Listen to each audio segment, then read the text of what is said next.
All right. I think this stands, right? My hair is absolute shambles, but that's fine. I mean, my hair is always in shambles anyway. Welcome, ladies and gentlemen, to the channel again. And today it's not a gaming video, nothing, but it's day 4 of the 12 days of Christmas experience on this channel. And today I'm going to be taking you guys through some of my favorite treats that I like to eat during the holiday seasons, especially around Christmas time.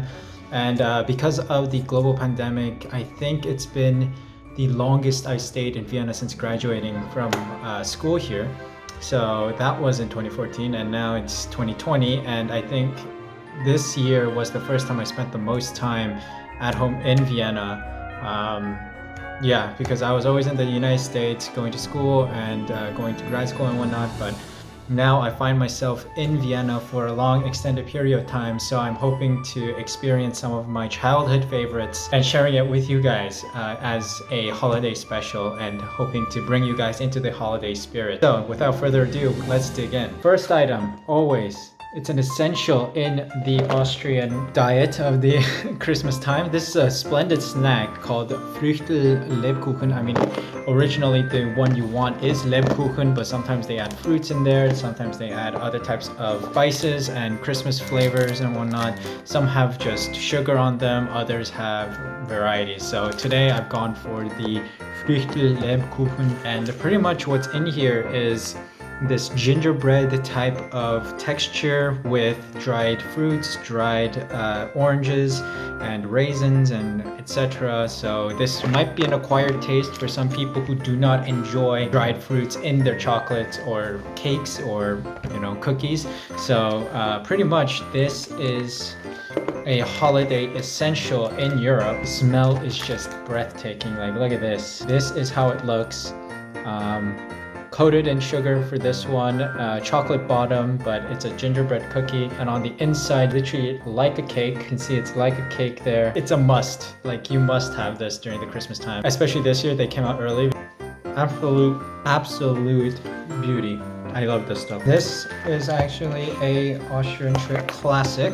That's what you can mostly find in the Christmas markets around Vienna as well during the season. But this year, because of the pandemic, they are not doing it. So it's a bit of a shame, but we move on. Next up, you will know this one for sure. The classic chocolate of the holiday season. The Santa Claus chocolates are around these days. These chocolates are very special because it has Niccolo and Krampus written on there. And this is because Saint Nicholas, that a lot of people around the world know about, on the night of 24th December, Santa Claus comes and delivers you presents and whatnot. And if you are a bad child, especially in the United States, you don't get any presents. Sometimes some families celebrate that you get coal in your stockings instead, but that is very minor. But in Europe and in a lot of Central European folklore, Saint Nicholas is the one who comes by for children who were nice and leave presents. And the tradition is to leave a shoe out in front of the door. I did this as a child once, and you leave a shoe out in front of the door on the 5th of December. So what happens is, first Krampus will come, who is the devil, and will fill your shoe with coal or wood and whatnot. That would mean you were a bad child throughout the year and you don't deserve any presents, and you are being treated badly by Krampus and being told that you should be careful and change your lifestyle or something, like become a better person pretty much. And Krampus would leave coal and wood in your shoe to represent that, saying you are in trouble, so don't expect anything good. Now, if your shoe was empty on the 6th of December, so on the morning of the 6th of December, St. Nicholas will come that night and leave some kind of sweets or sometimes presents and whatnot in your shoe and disappear. And that is the next day. So this is why in Europe, and especially in Central Europe, there's this tradition of St. Nicholas and Krampus. So St. Nicholas, or sometimes Nicolo, mostly the traditional households and traditional lifestyle of Europeans, and especially in Austria, they follow this trend of Saint Nicolo and Krampus. So that's why I bought these, but these are just regular white chocolates. I don't think you need to see anything special from that. Next up, I saw this a couple times in the US, and it's big here too. It's called the Stollen. So this is a very German bread. It's pretty much a pound cake style, like a fruit cake. kind of thing. So Stollen you can find in a lot of bakeries these days because it's a widely known Christmas dessert slash snack. In Europe or in Germany and Austria, they call this the Weihnachtsstollen sometimes. And in Germany, especially in some regions, especially I think it's in Sachsen or in English Saxony, they call it the Streusel. It's essentially almost the same thing. So there's a bit of an interesting history with Stollen. Stollen is a buttery bread. Advent season or like this Christmas time, holiday season used to be a time for fasting. So occasionally there were limits to what you can use. So in this case, in fasting time of Advent, you were not allowed to use butter and only oil. And back in the day, around 1500s, 1400s, oil was very hard to come by because oil had to be made from turnips and from other sources. But butter was more common because they had a lot of dairy cows and a lot of butter sources. Bakers were having trouble trying to bake bread. So a bunch of bakers actually sent a letter to the Pope back in the day to demand that butter be used for the Stollen, and they were denied because it was Advent and people were saying Christianity does not allow butter, therefore you're not allowed to use butter and only oil. So a few years later, the Prince of Saxony actually wrote a letter to the Pope saying, hey, we would like to use butter in our bread. And it was eventually Pope Innocent VIII in 1490 who decided to allow these bakers to use butter and bake bread. However, there came a strong restriction on who could do that, and it was only restricted to the prince and the people around him. Those were the only people allowed to use butter to bake bread, and everyone else could not. But then eventually it turned into a taxation system where if you wanted to bake bread with butter, you would pay 1/20th of a gulden, which is like a piece of gold.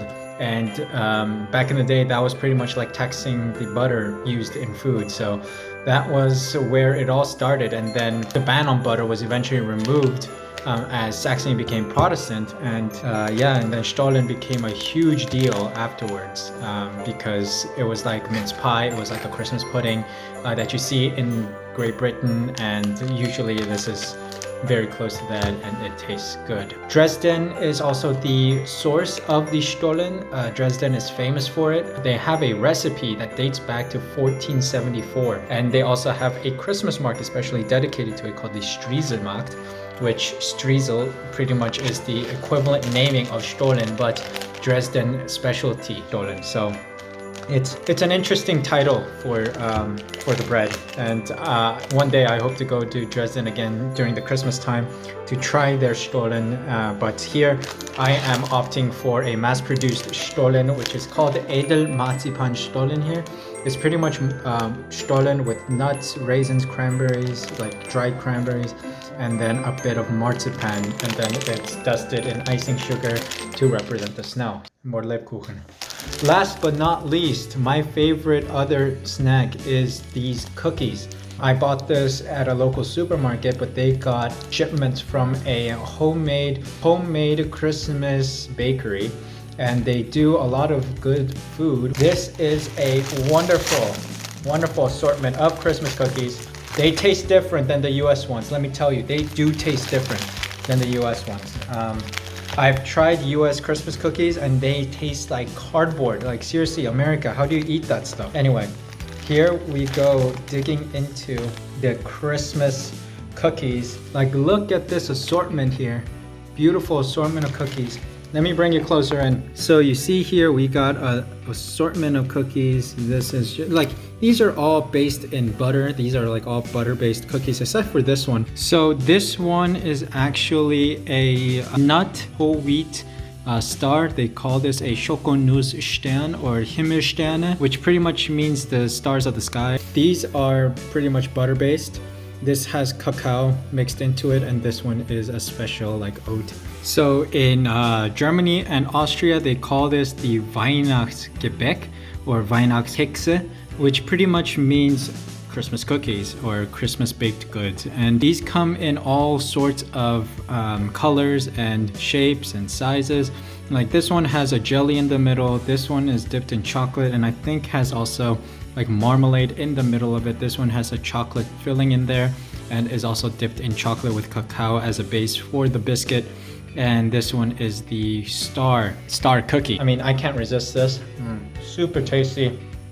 There's a hint of cinnamon in there as well, which makes it absolutely great. I love cinnamon to bits. And the wonderful thing about this is that it's full of cinnamon. It's like a tablespoon of cinnamon in this for one piece. So you can really get the aroma of the cinnamon in there. A little bit of the sweetness from the icing sugar on top, but really deep inside you can taste the nuts and the cinnamon, the strong cinnamon taste. So that is why I love that. It goes well with coffee, of course, and then kids, you can get your hot cocoa, less sweet, and then this will sweeten it for you. But I mean, kids will eat anything sweet and will dump sugar on sugar to eat it anyway, so I'm sure they will love that. So anyway, this was a quick overview of my favorite Christmas treats, and I just wanted to share it with you guys and let you know of the culture in Europe of Christmas, and also share with you guys some treats that I'd like to eat during the Christmas time. I hope you guys enjoyed the video. Please leave a like, subscribe using the red button down below, and ring the notification bell so you're notified when the next video goes live. And I hope you have a wonderful holiday season and are staying spirited throughout these dark times. And hopefully at the end of the tunnel, we will be happier by Christmas. Hope this video lifted your mood a little and got you into the spirit. And until next time, please do take care of yourself, both with safety and health. And I will see you next time. Cheers and happy holidays.